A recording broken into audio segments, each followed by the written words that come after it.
Solution क्या है? मैंने तुम्हें पहले भी बोला था, कई बार कुछ प्रोग्राम में ट्रिक से सॉल्व होते हैं। अगर आप नॉर्मली से सॉल्व करने लगोगे तो it takes lots of time. तो तुम्हें अब प्रोग्रामिंग में थोड़ी ट्रिक्स भी आनी चाहिए। जैसे कुछ सिचुएशन में तुम्हें ट्रिक्स प्ले करनी है, जैसे मैथमेटिक्स में भी कुछ ट्रिक्स वगैरह से क्वेश्चन सॉल्व होते हैं ना, तो यहाँ प्रोग्रामिंग में भी कुछ क्वेश्चन ट्रिक से सॉल्व करने वाले हैं। तो और ये एक क्वेश्चन जो है ये उस एक ट्रिक को यूज करने वाले हैं।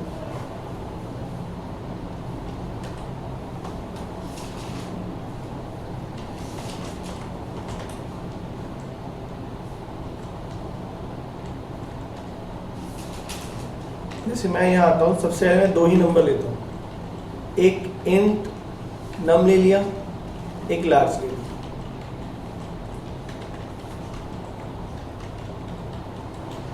यहाँ मैं लेता हूँ printf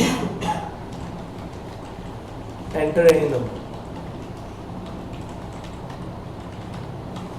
स्कैनफ किया %d एम्परसेंड।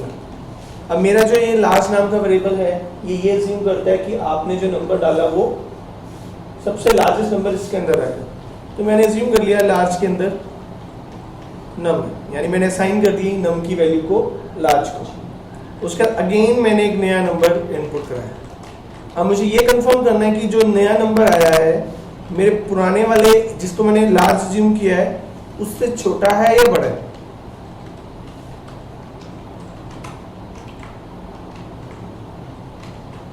सिंपली हम लेंगे इफ जो मेरी लार्ज की अज्यूम वैल्यू है क्या वो लेस देन नम है। अगर वो लेस देन नम होती है तो इसका मतलब मेरा अज्यूम किया हुआ नंबर रॉन्ग था। तो मैं अगेन जो करंट नम की वैल्यू है वो इनिशियलाइज कर देता हूं। और यही स्टेप मुझे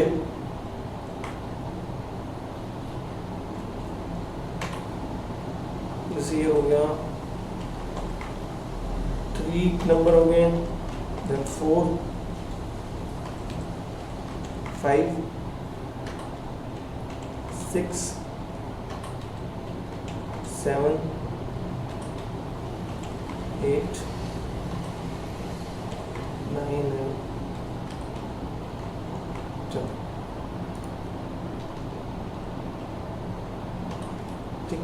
और यहाँ लिख दो printf द लार्जेस्ट नंबर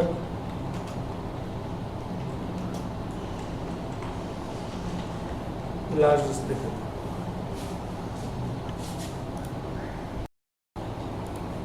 ठीक है, तो ये वैल्यूज एंटर करा। अब जैसे ही मैं से कंपाइल करता हूँ, रन करता हूँ, नंबर डाल दो जिस भी फॉर्म में डालना है, आंसर देख सकते हैं। ठीक है, तो जस्ट बेसिकली किया क्या है, आपको बस एक ट्रिक का पता होना चाहिए कि हाँ मैं एक ट्रिक है उसे रिपीट कर रहा हूँ तो ये क्वेश्चन सॉल्व हो जाएगा। अब उसके बाद मैं करता हूँ नेक्स्ट को जो क्वेश्चन है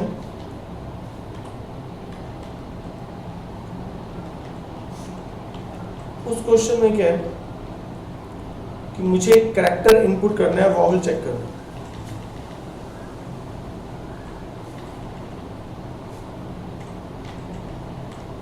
सबसे पहले एक कैरेक्टर ले लो, ठीक, और एक मैसेज दे दो एंटर एनी कैरेक्टर।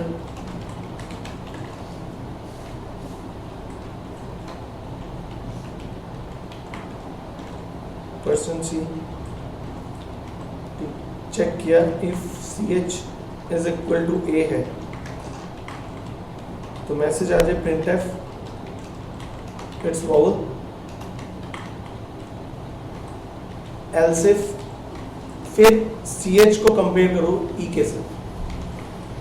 देखो अगर आप इसे सिंगल कोट्स में नहीं लिखोगे a e को तो ये क्या अज्यूम करेगा कि ये पर्टिकुलर चीज कोई वेरिएबल होगी और वो वेरिएबल आपने डिक्लेयर नहीं किया।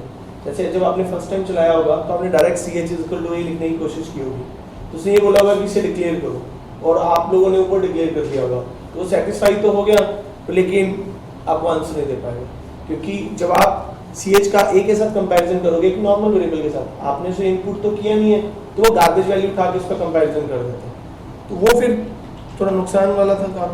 ऐसे नहीं कुछ हो सकता है कि कैरेक्टर सारे आ जाए, हो सकता है। वो है अगला जो टॉपिक है वो स्किप करो, लेकिन ये करवाने का पर्पस क्या है कि जैसे अब तुम्हें रियलाइज हो रहा है कि कुछ तो टेक्निक दे हमें प्रोग्रामिंग, नहीं तो ऐसे काम करना तो टफ हो जाएगा। तो फिर इंडस्ट्री में या जिसने लैंग्वेज बनाई स्टार्टिंग में कुछ ज़्यादा कंसेप्ट नहीं थे चाहिए, गिनती के कंसेप्ट थे, स्कैनफ हो गया, प्रिंटफ हो गया, दैट्स इट। पर जैसे जैसे वो प्रोग्रामिंग करते रहे, जैसे ये लैंग्वेजेस या जितने भी हमारे सॉफ्टवेयर बनते हैं वो ऐसे ही इंप्रूव होते हैं, पहले थोड़े बना लेते हैं, फिर आगे आगे आगे आगे बढ़ाते बढ़ाते बढ़ाते उनको स्ट्रॉन्ग करते हैं। ठीक है, तो जैसे यहाँ है फिर एल्सिफ, अभी तो इससे भी और भी अच्छी टेक्निक से आगे प्रोग्रामिंग में, जिससे काम हमारा और भी आसान हो जाता है। लेकिन वही है, डे 1 में कराना वो खतरे से खाली नहीं, ठीक है, नहीं तो फिर तो 2-3 चैप्टरों में काम खत्म हो जाता है। फिर पता है सी का सिलेबस आराम से, अगर मैं सारे चैप्टर वाइज एक चैप्टर एक दिन में खत्म करना कोई बड़ी बात नहीं है। मतलब अगर हम पढ़ाएं उसे, तो अगर तुम खुद से को कंसेप्ट में टाइम थोड़ी लगता है बताने में, हार्डली 5 या 10 मिनट का कंसेप्ट होता है। स्टार्टिंग की जो थ्योरी है उसमें थोड़ा टाइम लगता है, तो हर चैप्टर एक दिन से ऊपर नहीं, पर ये तो फिर भी 3 पार्ट्स में डिवाइड करने का पर्पस क्या है कि एक्सरसाइज ज्यादा हो सके। तो इस पैटर्न से चलोगे तुम्हें आगे चल के सुख रहेगा।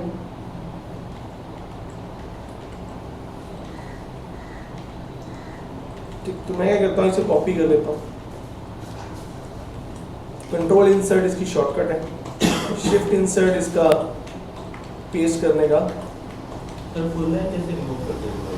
क्या करें? एक साथ पूरी लाइन रिमूव कर देते हो ना? कंट्रोल वाई, कंट्रोल वाई, ठीक है, तो उससे रिमूव हो जाएगा।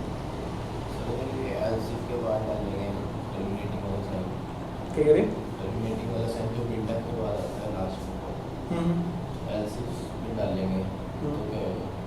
एरर आ जाएगा, होएगा एरर आ जाएगी ना।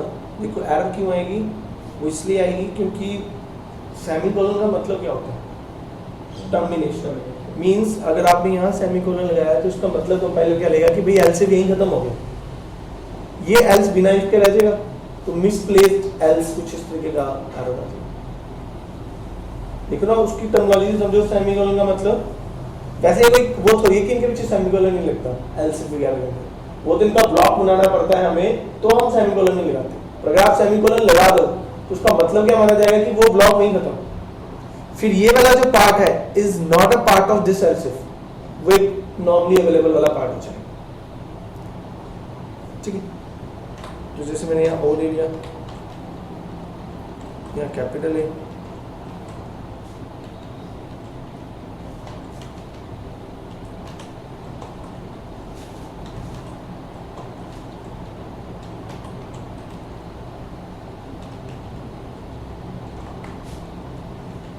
O capital O ले लिया, then capital U,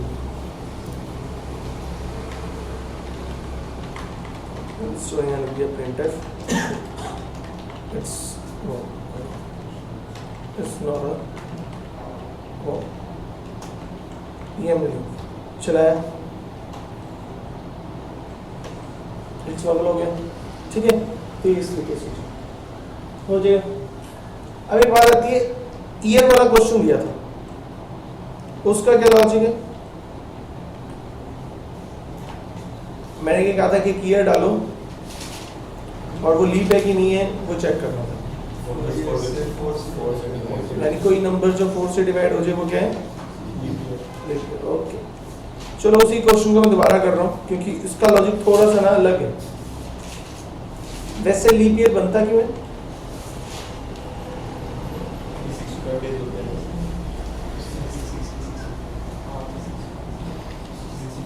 नहीं, पर लॉजिक है इसके पीछे, हर 4 साल बाद एक दिन बढ़ा देना।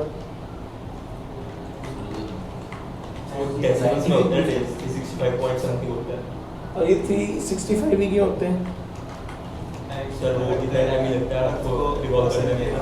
ठीक है ना, तो एक्चुअल टाइम थोड़ा सा एक्स्ट्रा होता है, उस एक्स्ट्रा को कंपनसेट करने के लिए 365 पॉइंट समथिंग होता है, तो उसे कंपनसेट करने के लिए 4 दिन बाद एक 4 साल बाद एक एक्टिविटीज लगा देते हैं।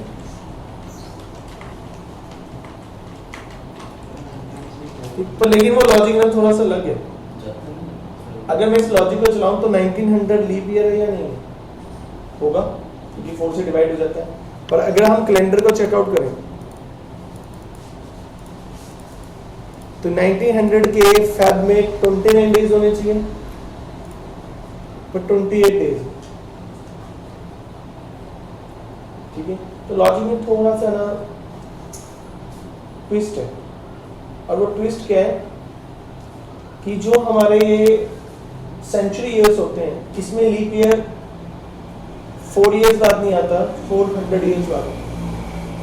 मतलब अगर कोई ईयर सेंचुरी ईयर हुआ तो आप सिर्फ 4 से डिवाइड करके कंफर्म नहीं करोगे, उसे 400 से डिवाइड करके कंफर्म करोगे इन सेंचुरी। ठीक है, ये इसका एक्चुअल लॉजिक। तो इससे खुशखबरी है तुम लोगों के लिए, तुमने एक सेंचुरी ईयर देखा जो लीप है, अब तो 400 साल बाद ही होगी।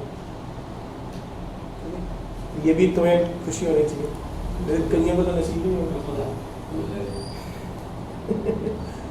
ठीक है, तो जैसे यहाँ है इफ ईयर, तो सबसे पहले मैं कंफर्म करूंगा क्या वो सेंचुरी ईयर है। अगर वो सेंचुरी ईयर है तो प्रिंटफ, तो सॉरी, फिर इफ ईयर को चेक करो 400 से, तो मैसेज आ जाएगा वो 400 से डिवाइड होता है, इट्स लीप ईयर।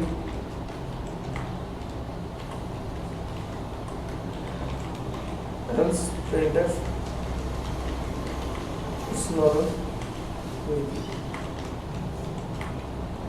और अगर सेंचुरी ईयर नहीं है तब हमारा वो जो नॉर्मल वाला लॉजिक है वो वर्क है।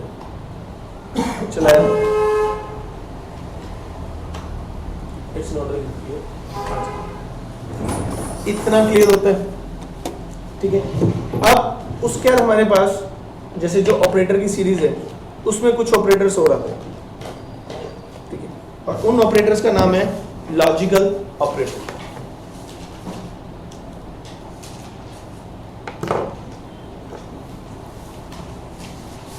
और जो लॉजिकल ऑपरेटर है वो टोटल 3 ही है। ठीक है,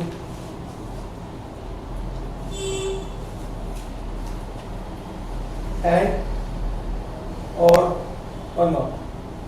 अब ये ऑपरेटर करते क्या है, आप दो रिलेशनल एक्सप्रेशन को कंबाइन करके, यानी दो आप कंपैरिजन कर रहे हो, आप उन्हें एक अलग अलग इफ में परफॉर्म करवा रहे हो, यहां पर इनकी हेल्प से आप उनको मर्ज कर सकते हो। ठीक है, कैसे? जैसे लेट अस सपोज कर लो आपने लिखा a greater than 10 and b greater than 10। अब जो ये एंड ऑपरेटर है, ये दोनों जो आपने कंपैरिजन दिया है इनके कॉम्बिनेशन के रिजल्ट पर एक रिजल्ट जनरेट करेंगे। जैसे लेट अस सपोज करो हमें पता है कंडीशन या तो 1 आएगी या 0 आएगी। अगर दोनों 1 1 देते हैं यानी कि दोनों ट्रू ट्रू हैं तो इट विल गिव ट्रू। अगर एक 0 आ गया इट विल गिव फॉल्स। इस तरीके से इसका ट्रुथ टेबल भी कह सकते हो। जैसे एंड गेट काम करता है वैसे काम कर जाएगी। अगर इसी तरीके से अगर मैंने कंडीशन और ऑपरेटर में ली होती तो ये क्या करता, अगर 1 1 है तब भी 1, अगर 1 0 है तब भी 1, अगर 0 1 है तब भी 1, अगर both are false then it will give false। Negation इनका रिवर्स करता है। जैसे अगर मैंने लिखा a greater than 10, अगर ये कंडीशन ट्रू देती है तो ये इसको कन्वर्ट करके फॉल्स बना देगा, और अगर ये कंडीशन फॉल्स देती है तो इसको ट्रू कर देगा, यानी नॉट जो ऑपरेटर है वो उसका रिवर्स कर देगा। अब ये जो लॉजिकल ऑपरेटर है इनका एक बिहेवियर और भी है जिसका नाम है शॉर्ट सर्किट लॉजिकल ऑपरेटर। मतलब ये ऑपरेटर आपके शॉर्ट सर्किट मैनर में भी काम करता है। शॉर्ट सर्किट में दो आते हैं, पहला आता है एंड। एंड क्या कहता है, if first condition comes false then it never check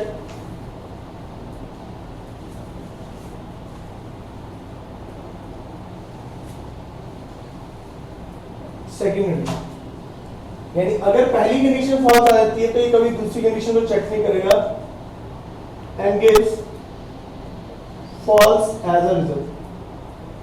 अगर मैं इस टेबल में चेकआउट करूं अगर पहला फॉल्स हो गया तो चाहे नेक्स्ट स्टेटमेंट ट्रू हो या फॉल्स हो, रिजल्ट में कोई फर्क नहीं आना। तो जो आपका कंपाइलर है, कंपाइल करते हुए या रन करते हुए इस चीज को कंसीडर ही नहीं करता। अगर उसे एक्सप्रेशन पहली फॉल्स मिल गई तो दूसरी को चेक ही नहीं करना। अब एक और है, और क्या करते हैं, अगर if first condition comes true,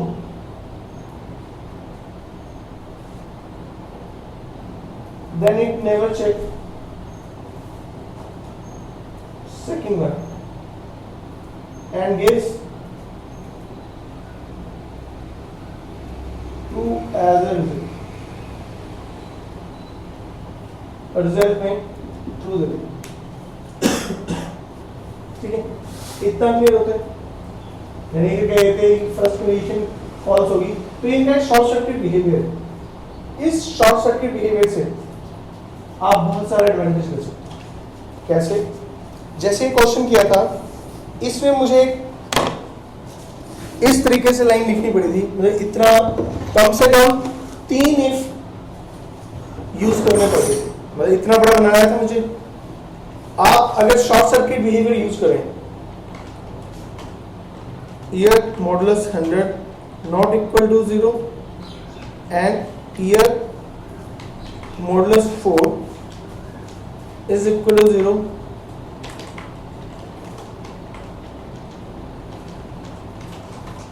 ये लिखा और लिख दिया printf it's a leap year,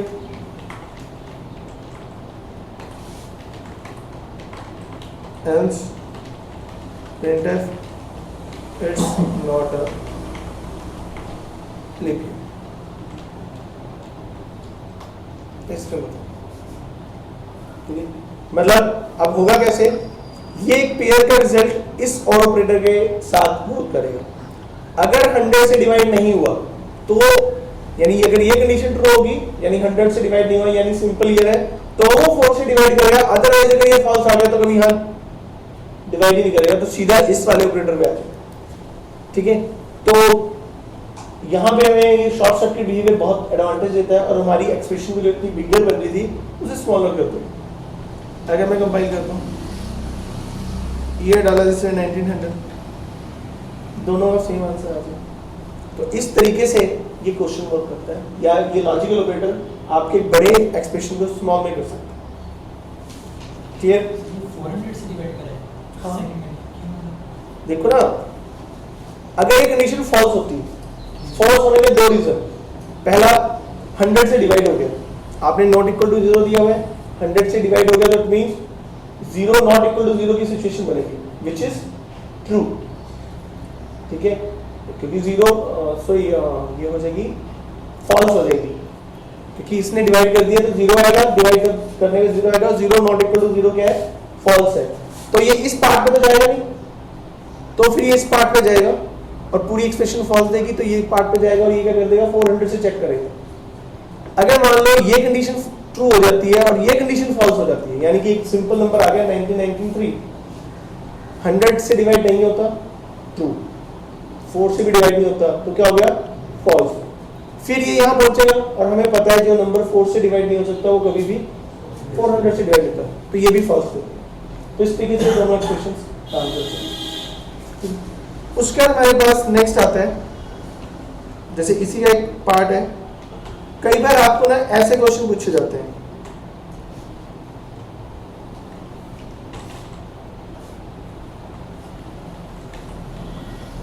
जैसे सपोज कर लो यहाँ पे एक आंसर ले लिया ए बी, आपसे पूछा जाता है ए की वैल्यू मान ली 19, बी की वैल्यू मान ली 0 और यहाँ लिख दिया answer is equal to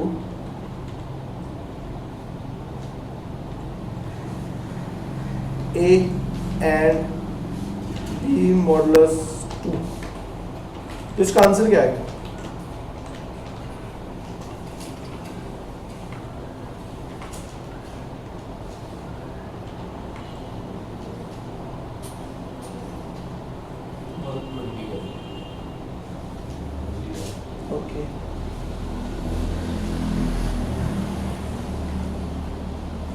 compile time error नहीं है। देखो जब भी कोई क्वेश्चन मिले ना तो पहले माइंड में ये फिट करना कि कंपाइल टाइम कोई सिंटैक्टिकल एरर तो नहीं, फिर देन ये सोचना कि इसका आउटपुट क्या होगा।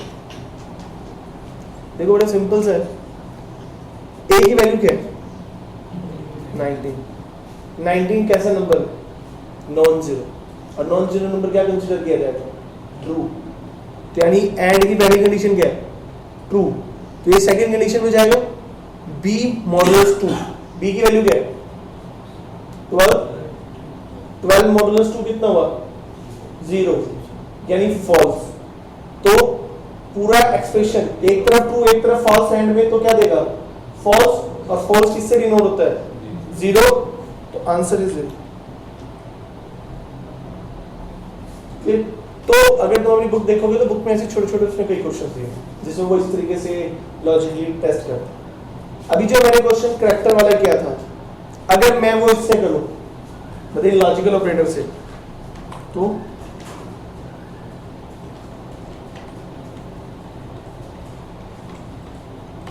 यहां एक करैक्टर CH लिया,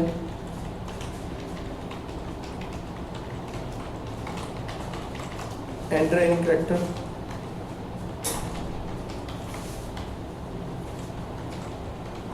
ये राइट होगा।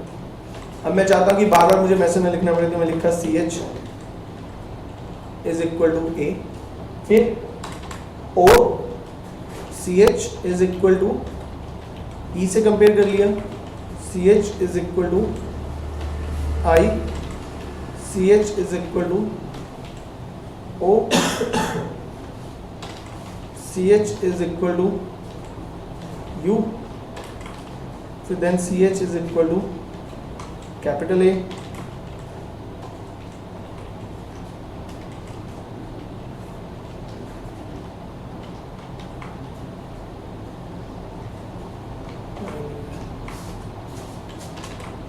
CH is equal to.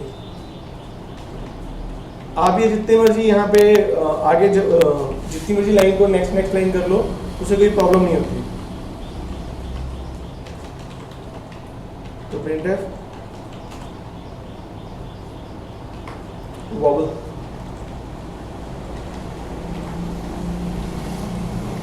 else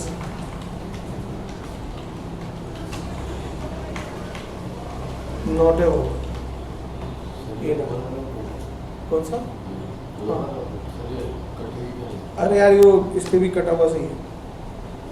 ये यहाँ पे बस इसके एडिटर में ऐसा नजर आता है। अगर मैं इसे घर में कटा हुआ आता है, चलो अच्छी बात है। तो वो तो इसकी इंटरप्रिटेशन है, यहाँ भी ऐसे ही आता है। तो वैसे नॉर्मली है कटा ही हुआ, जिसे पाइपलाइन बोलते हैं। ठीक है, चलाया तो इस तरीके से आपका काम कर सकते। क्लियर?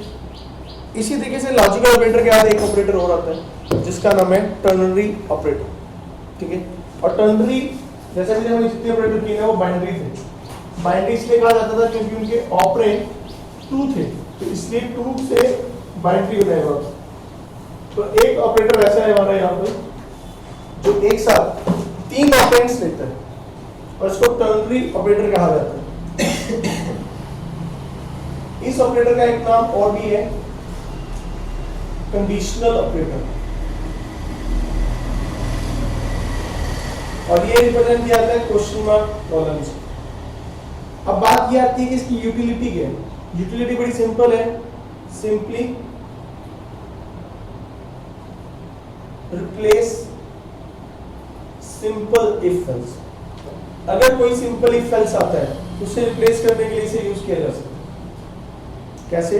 जैसे लेट अस सपोज करो आपने एक लिखा अगर a ग्रेटर देन 100 होता है तो b में 190 आ जाए, ठीक, एल्स b में 100 आ जाए। ये आपने एक इक्वेशन लिखी। इतने सिंपल इफ एल्स को आप टर्नरी ऑपरेटर की हेल्प से ऐसे लिख सकते हो, b जो कंडीशन है a greater than 100 question mark, यानी कंडीशन अगर ट्रू होती है तो क्वेश्चन मार्क के बाद वाला पार्ट चलेगा, 190 असाइन हो जाए, कॉलन एल्स 100 आ जाए। तो इस तरीके से एक सिंगल लाइन में आप इसे कन्वर्ट कर सकते हैं और इसको टर्नरी ऑपरेटर कहा जाता है। तो ये नॉर्मली जहाँ पे सिंपल इफ एल्स लगे होते हैं वहाँ पर आप इनको यूज कर सकते हैं। इसमें बताओ, ठीक है। फिर इसके क्वेश्चन करते हैं।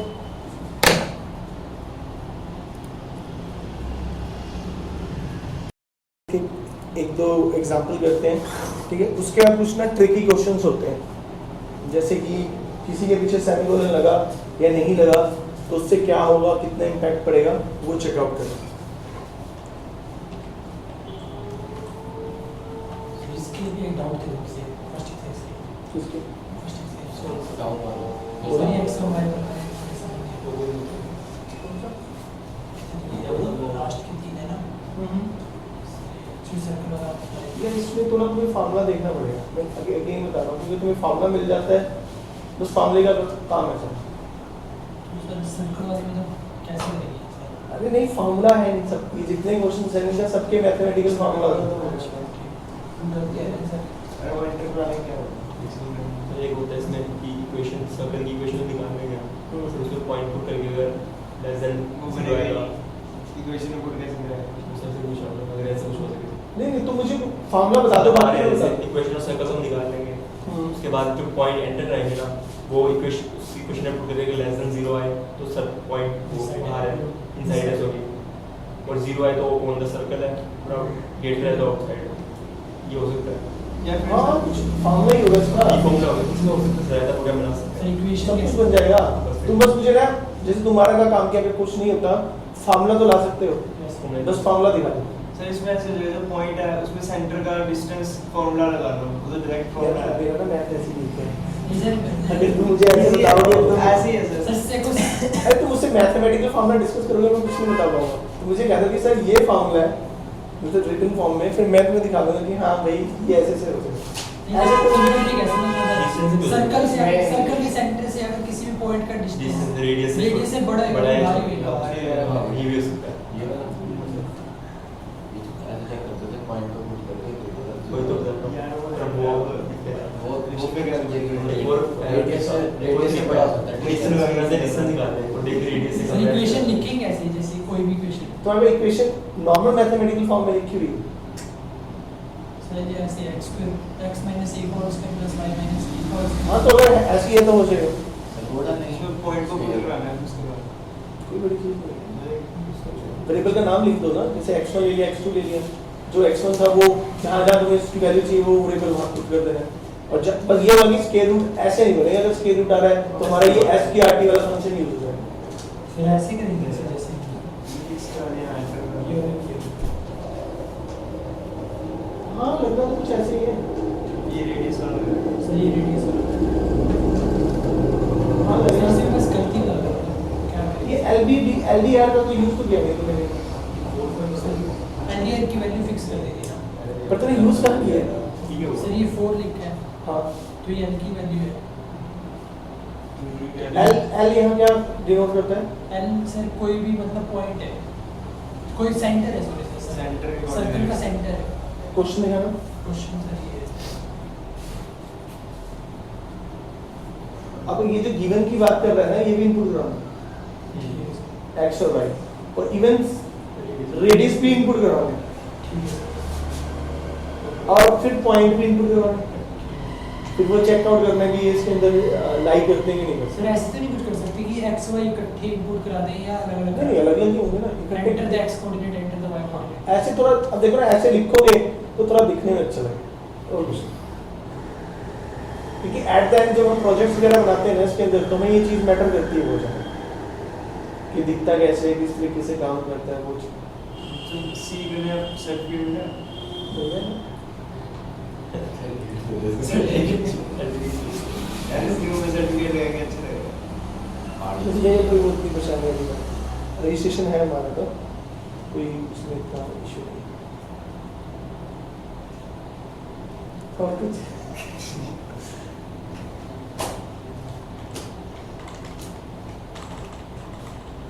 ठीक है। अब देखो, जैसे मैं यहाँ पे एक नंबर लेता हूँ, इंटीजर एक नंबर लिया और एक आंसर लिया और एक आंसर 1 लिया। मैं यहाँ पे printf एंटर एंड नंबर करता हूँ, परसेंट डी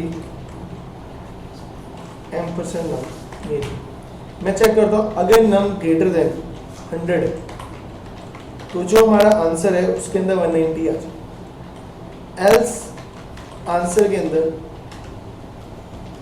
1000 आ जाए। ठीक है, अब मैं करता हूँ इसी फॉर्म को शॉर्ट फॉर्म में लिख देता हूँ आंसर 1। मैं दो वेरिएबल इसलिए लिए ताकि दोनों के रिजल्ट कंपेयर कर सकूं कि सही आ रहा है या गलत आ रहा है, और सेम वही वैल्यू डाली इस लाइन और प्रिंटफ आंसर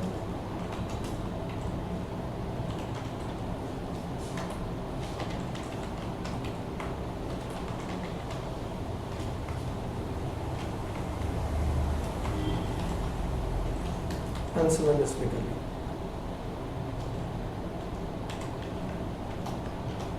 कंपाइल किया 123 डालते हैं तो बोथ आर शो 190, अगर कम वैल्यू डालते हैं तो इस तरीके से ये आपका होता है। इसको एक और भी तरीके से किया जा सकता है, जैसे आप इधर आओ, सेव एज किया, जैसे मैं यहाँ आता हूँ और एक इवन नंबर और ऑड नंबर का प्रोग्राम बनाता हूँ। आप लिखते हो percentage 2 is equal to 0,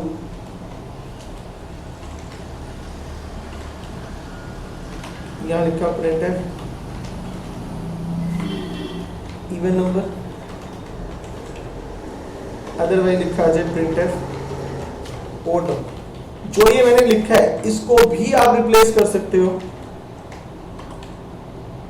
ternary operator से। कैसे? Num modulus 2 is equal to 0 question mark printf even number लिखा है। अब यहाँ सेमीकोलन मत लगा देना क्योंकि अभी टर्नरी ऑपरेटर खत्म नहीं हुए, तो colon printf odd number, run किया, दोनों सेम रिजल्ट दे रहे हैं, 13 डाला, दोनों सेम रिजल्ट। तो ये इस तरीके से काम करते हैं। उसके नेक्स्ट आता है हमारे पास, चलो ठीक है, आप इस तरीके से कहते काम कर लेते हो। ये नेस्टेड भी हो सकते हैं, मतलब ये जो क्वेश्चन मार्क टर्नरी ऑपरेटर है आपसे नेस्टेड भी कर सकते हो। तो नेस्टेड कैसे होंगे? जैसे मैं 2 नंबर वाला क्वेश्चन कर लेता हूँ, N1 और N2 ले लेता हूँ और यहाँ लिखता हूँ एंटर। फर्स्ट नंबर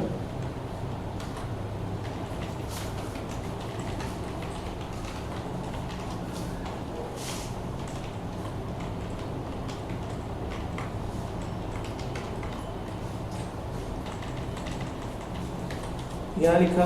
अब मैं वो लार्जेस्ट वाला नंबर कुछ करना चाहता हूँ, तो सबसे पहले इक्वेशन लिखी N1 क्या N2 के इक्वल है, question mark printf both are equal.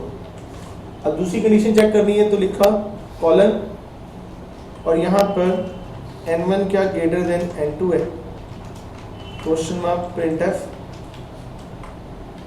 First number is largest, उसका colon printf second number is largest. ये थोड़ा करना तो आसान, मतलब शॉर्ट तो कर देता है पर इसमें ध्यान बहुत रखना पड़ता है कि कॉलम प्रॉपर्ली खुला है, पैरेंथेसिस खुली है कि नहीं खुली है। अब अगर चलाए ये तो आएगा, अच्छा चलाया, सेकंड नंबर इज लार्जेस्ट आ गई, चलाया, वो तो हमारा वो इस तरीके से चल रहा है। ठीक है, मतलब आप इस तरीके से भी शॉर्ट कर सकते हो। अब अगले देखते हैं, ये थोड़े से बिट्स हैं जो छोटी छोटी इफ पे काम करते हुए कुछ अगर मिस्टेक्स हो जाएं तो उसके ऊपर हमारे कंपाइलर कैसा रिएक्ट करता है उस चीज़ को चेकआउट करते हैं। अगर मान लो आपने सीधे ही यहाँ पे ये लिख दिया इफ, मैं लिखा printf enter a number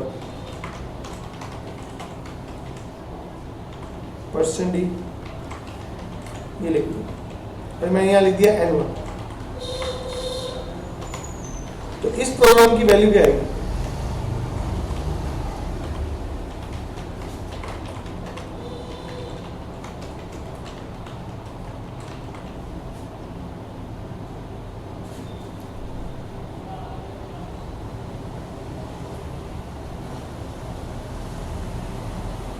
C हमने ये पढ़ा था इफ को चाहिए क्या होता है, एक इंटीजर एक्सप्रेशन, यानी कि इंटीजर चाहिए होता है। n1 कैसा है, इंटीजर, तो यानी वो सेटिस्फाई है, उसको कोई प्रॉब्लम या कोई इशू नहीं होगा ये सप्लाई करने, गॉट दैट थिंग, यानी कि इतनी सिर्फ से कोई इशू नहीं होने वाला, ठीक। अब आंसर क्या आएगा, अगर आया नॉन जीरो तो आएगा हेलो, अगर आया जीरो तो बोल, यानी अगर मैं यहाँ चलाते हुए अगर -110 करूँ हेलो और कुछ भी नंबर डालूं हेलो, अगर जीरो डालूं तो वर्ड, क्लियर। इसने n2 का तो कोई यूज ही नहीं हुआ। वो तो गलती से आ गया। अब जैसे सपोज करो कि अगर एक इफ ब्लॉक है उसमें सिर्फ एक ही स्टेटमेंट है, तो आपके लिए ये जो ब्लॉक्स होते हैं ये ऑप्शनल होते हैं,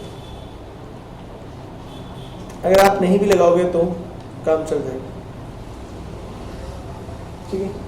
तो मतलब अब भी मैं चलाऊंगा तो कोई प्रॉब्लम नहीं, इतने आने का अगर कोई इफ ब्लॉक बना है और उसके आगे कोई कर्ली ब्रेसेस नहीं लगे हुए हैं तो इट मीन जो फर्स्ट स्टेटमेंट होगी उसके बाद वो उसका पार्ट होगा, बाकी स्टेटमेंट्स का पार्ट नहीं।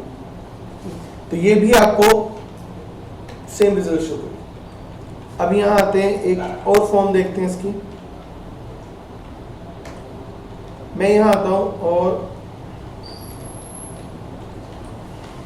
सेम क्वेश्चन पर लेकिन थोड़ा सा चेंज ये कि गलती से यहां सेमीकोलन लग गया। अब क्या होगा, इसका मतलब इफ ब्लॉक यहीं खत्म, एंड ये जो ब्लॉक है प्रिंटफ हेलो वाला, ये अब किस पे डिपेंड करता है, ये ओपनली ब्लॉक है, सिर्फ एक ब्लॉक स्टेटमेंट, यानी इसने हर हालत में चलना ही चलना, चलाया तब भी चला, अगर ये ब्लॉक फॉल्स है तब भी चला। अगर मान लो एल्स बना हुआ है,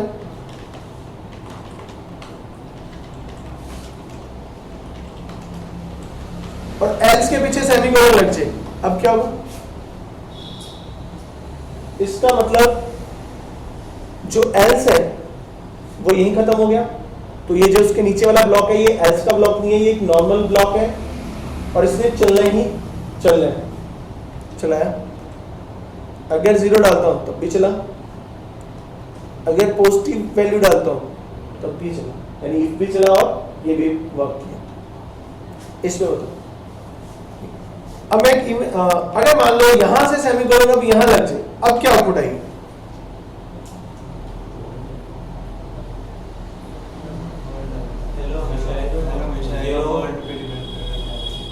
ओके, तुम क्या कहते हो,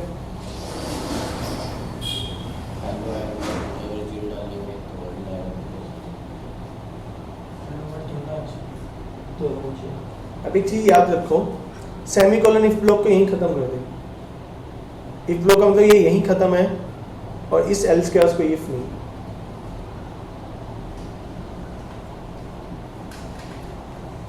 आया कुछ याद,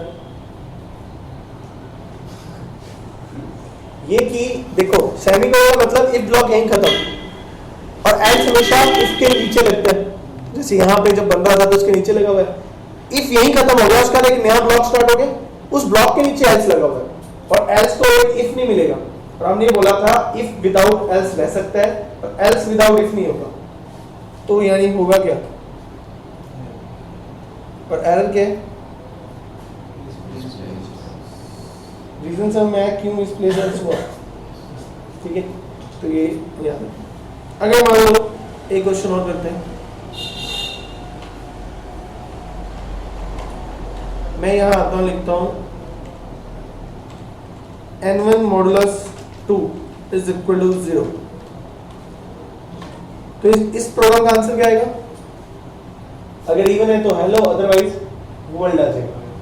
रन करते हैं, वर्ल्ड आया, हेलो है, ठीक। अगर सपोज कर लो गलती से यहां पे a इक्वल टू रह गया, टाइपिंग मिस्टेक होगी, तो क्या होगा, किस चीज का,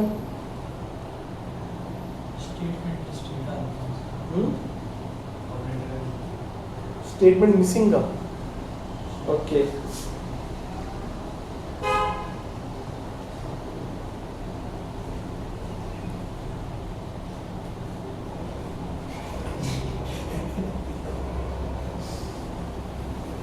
देखो इक्वल टू ऑपरेटर करता क्या है? पहले इक्वल ऑपरेटर को याद करो। Assign left right side value to left side, और लेफ्ट साइड में क्या होना चाहिए? एक वेरिएबल। अब n1 मॉडुलस 2 क्या देगा? कांस्टेंट। तो यहाँ क्या आ गया? Constant equal to constant. तो इस टाइम पे क्या एरर आएगी? जब अगर हम किसी वैल्यू को कांस्टेंट को असाइन करें तो एक एरर आती है कुछ ऐसे, और एरर है, ठीक है। तो यानी जो जितना पड़ा है ना वो सारा अप्लाई करना पड़ेगा, तब आप एरर्स प्रिडिक्ट कर सकते हैं, ठीक है। अगर मैं यहाँ पे n1 is equal two plus 3 कर दूं तो क्या होगा? यहाँ आए,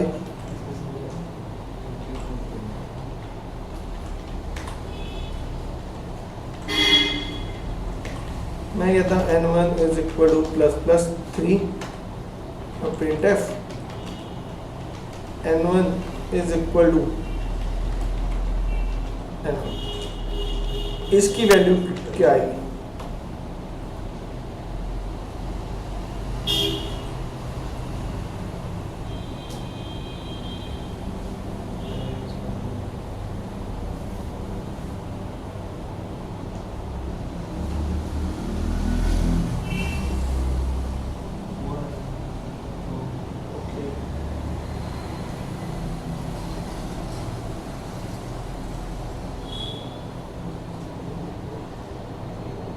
ये याद करो, प्लस ऑपरेटर करता क्या?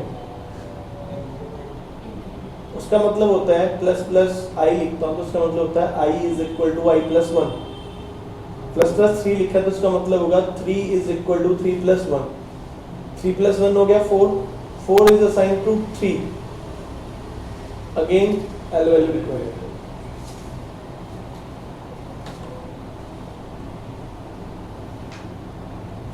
ठीक है, तो भाई ये भी सोचना पड़ेगा। तुम लोगों के लिए काम और भी है, जो ये वाली एक्सरसाइज है ना, इन्हें चेकआउट करो, ठीक है। तो ये भी है, ये चेकआउट करो, बाकी और देखेंगे जैसे जैसे बढ़ेगा। तो मतलब ये जितने रूल्स है ना, अब आपको अप्लाई भी करने हैं। जैसे कोई क्वेश्चन आती है उसे देखकर